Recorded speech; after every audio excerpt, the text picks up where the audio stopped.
Hi friends, आज हूँ शेर करीश तमारी साथे इन्स्टंट ढोकळा बनावવાની रेसिपी। અહીં આગળ 1 કપ રવો લીધો છે, અડધો કપ બેસન લીધું છે અને 1/4 કપ પૌવા લીધા છે।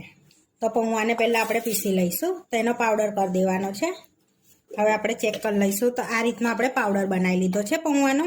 હવે બાઉલમાં એડ કરી દઈશું આપણે। હવે એની અંદર રવો એડ કરી દઈશું, બેસન એડ કરી દઈશું। હવે એડ કરીશું દહીં અંદર। તો આગળ આપણે ખાટું દહીં લેવાનું, તો 3 ચમચી મેં ખાટું દહીં લીધું છે। સરસ મિક્સ કરી દઈશું। તો એની અંદર 1/4 કપ પાણી એડ કરીશું અને મિક્સ કરીશું અને બીજું 1/4 કપ એડ કરીશું। 1 કપ આપણે પાણી એડ કરીએ છીએ અંદર અને સરસ એવું મિક્સ કરી લેવાનું છે આપણે। હાથો લાવવાની ઝંઝટ વગર આપણે ઇન્સ્ટન્ટ ઢોકળા રેડી થઈ જશે। સરસ એવું મિક્સ કરી દીધું છે। હવે આપણે એને રેસ્ટ આપીશું 10 મિનિટ। હવે 10 મિનિટ થઈ ગઈ છે આપણે રેસ્ટ આપે, તો આપણું ખીરું એકદમ થીક થયું છે, સરસ એવો રવો ફૂલી ગયો છે। હવે એની અંદર થોડુંક પાણી એડ કરીશું આપણે અને મિક્સ કરી લઈશું। હવે આ રીતનું આપણે બેટર રાખીશું। હવે એની અંદર 1 ચમચી આપણે ખાંડ એડ કરીશું દહીંને બેલેન્સ કરવા। થોડી હિંગ એડ કરીશું, આદુની પેસ્ટ એડ કરીશું, 1 ચમચી મરચાંની પેસ્ટ એડ કરીશું, સ્વાદ પ્રમાણે મીઠું એડ કરીશું। હવે બધું એવું સરસ આપણે મિક્સ કરી લઈશું। હવે સરસ બધું એવું મિક્સ થઈ ગયું છે। હવે પ્લેટને તેલથી ગ્રીસ કરી લઈશું આપણે, સરસ એવી ગ્રીસ કરી લઈશું। હવે ગ્રીસ કરી લીધી છે પ્લેટને આપણે। હવે અડધી ચમચી ઈનો એડ કરીશું આપણે।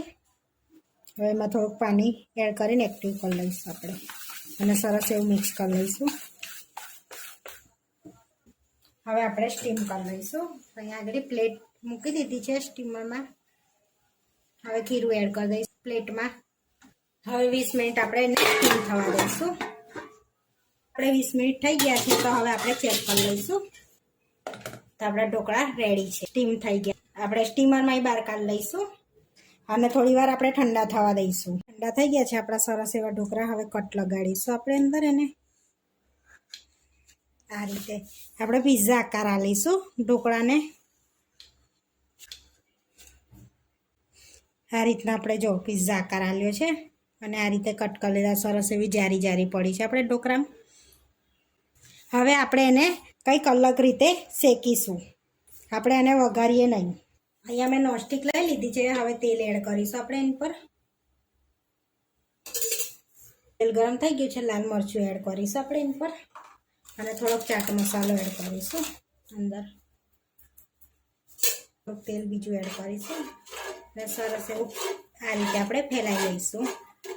હવે જે પિઝા આકાર આલ્યો તો એને આપણે ઉપર મૂકી દઈશું આ રીતે અને 2 મિનિટ થવા દઈશું આપણે એને। હવે 2 મિનિટ થઈ ગઈ છે, તો પલટાઈ લઈશું આપણે એને।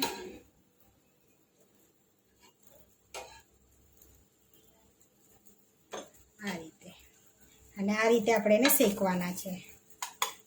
હવે ફરી પલટાઈ લઈશું આપણે। તો જો આ રીતે આપણે બે બાજુ સરસ એને શેકી લેવાના છે। હવે સરસ શેકાઈ ગયા છે, તો હવે આપણે પ્લેટમાં લઈ લઈશું એને। આ રીતે આપણે બધા શેકી લેવાના છે। તો અહીંયા મેં શેકી લીધા છે, હવે આપણે સર્વ કરી લઈશું। તો અહીંયા પ્લેટમાં આપણે લઈ લઈશું ઢોકળાને અને લસણની ચટણી સાથે આપણે સર્વ કરીશું। આપણા ઇન્સ્ટન્ટ ઢોકળા બનીને રેડી થઈ ગયા છે। આવા વિડીયો જોવા માટે મારી ચેનલને સબસ્ક્રાઈબ કરો, લાઇક કરો અને શેર કરો અને તમે જરૂરથી ટ્રાય કરો। ફરી મળીશું નવા વિડીયોમાં।